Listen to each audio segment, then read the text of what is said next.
Puji Tuhan, saudara kasih dalam Tuhan, Shalom. Dan saya percaya, harapan saya kita semua ada dalam perlindungan dan penyertaan Tuhan dan tetap sehat. Nah saudara-saudara, hari ini kita jumpa dalam Suara Pastoral, renungan singkat dengan tema Tuhan melihat hati. Kita akan baca dalam Injil Yohanes pasal yang pertama ayat 45 sampai ayat yang ke-47. Filipus bertemu dengan Natanael dan berkata kepadanya, "Kami telah menemukan Dia yang disebut oleh Musa dalam kitab Taurat dan oleh para nabi, yaitu Yesus, anak Yusuf dari Nazaret." Kata Natanael kepadanya, "Mungkinkah sesuatu yang baik datang dari Nazaret?" Kata Filipus kepadanya, "Mari dan lihatlah." Yesus melihat Natanael datang kepadanya lalu berkata tentang dia, "Lihat, inilah seorang Israel sejati, tidak ada kepalsuan di dalamnya."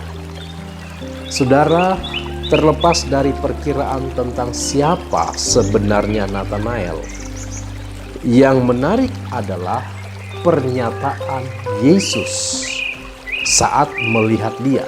Ayat 47, "Lihat, inilah seorang Israel sejati, tidak ada kepalsuan di dalamnya."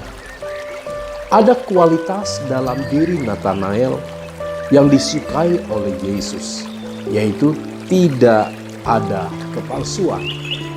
Tidak ada kepalsuan berarti tanpa tipu daya, tanpa tipu muslihat, tanpa kebohongan, tidak bermuka dua.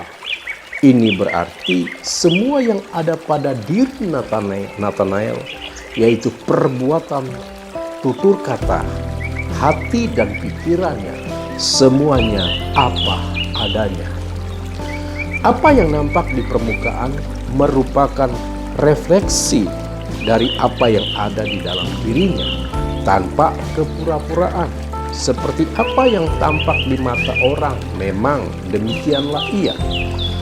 Tidak dibuat-buat, tidak munafik.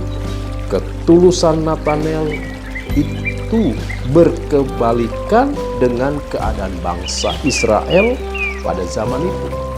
Saudara, terutama para ahli Taurat dan kaum Farisi yang hanya mementingkan hal-hal lahiriah. Pada kesempatan berbeda, Yesus mengecam mereka. Dikatakan, "Celakalah kamu hai ahli-ahli Taurat dan orang-orang Farisi, hai kamu orang-orang munafik, sebab kamu sama seperti kuburan yang dilabur putih, yang sebelah luarnya memang bersih tampaknya, tetapi yang sebelah dalamnya penuh tulang belulang dan berbagai jenis kotoran. Demikian jugalah kamu, di sebelah luar kamu tampaknya benar di mata orang, tetapi di sebelah dalam kamu penuh kemunafikan dan kedurjanaan." Di dalam Matius pasal 23 ayat 27 sampai 28. Saudara, di tengah kondisi bangsa Israel yang seperti itu, tak heran bila Yesus menyebut Natanael sebagai Israel sejati.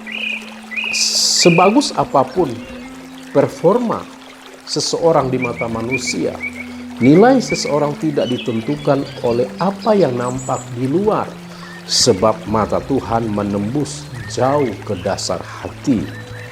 Bukan yang dilihat manusia, yang dilihat Allah.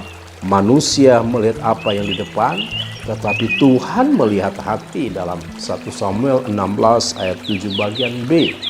Saudara, Tuhan mengetahui setiap pemikiran dan motivasi kita, yang bahkan kita sendiri tak menyadarinya. Tuhan ingin apapun yang kita lakukan lebih dari sekedar karena peduli apa kata orang.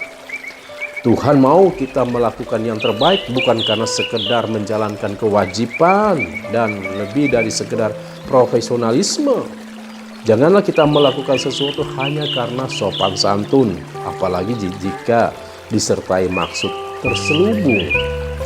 Amsal 23:7 merupakan contoh yang real tentang ketidaktulusan. Sebab seperti orang yang membuat perhitungan dalam dirinya sendiri, Demikianlah ia, silakan makan dan minum, katanya kepadamu, tetapi ia tidak tulus hati terhadapmu. Ayat ini adalah pengingat agar kita berhati-hati terhadap kebaikan dan keramahan yang disertai maksud tersembunyi, sekaligus sebuah peringatan bagi diri sendiri agar melakukan segala sesuatu dengan hati yang murni. Tuhan ingin kita hidup tanpa kepalsuan dan tanpa kemunafikan, sebuah kehidupan yang selaras antara hati, pikiran, perkataan, perbuatan, sebuah kesalehan tanpa kepura-puraan, kehidupan yang bukan sekedar bagus kemasannya, tetapi benar-benar indah dan harum di dalamnya. Ini terbentuk dalam semalam, tetapi hasil dari disiplin rohani dan konsistensi untuk terus-menerus memutuskan hidup dengan hati yang benar di hadapan Tuhan. Saudara kekasih dalam Tuhan, demikianlah renungan kita pagi hari ini yang berbicara tentang Tuhan melihat hati. Kiranya kebenaran pagi ini menguatkan kita untuk tetap berjalan sesuai dengan rencana Tuhan dan melakukan yang terbaik. Tuhan Yesus memberkati. Selamat beraktivitas. Shalom. Mari kita berdoa. Bapa, terima kasih, kami mengucap syukur kepadamu Tuhan pagi hari ini.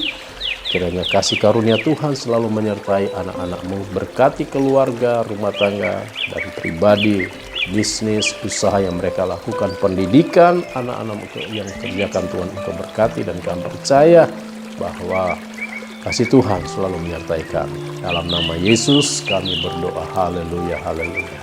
Amin.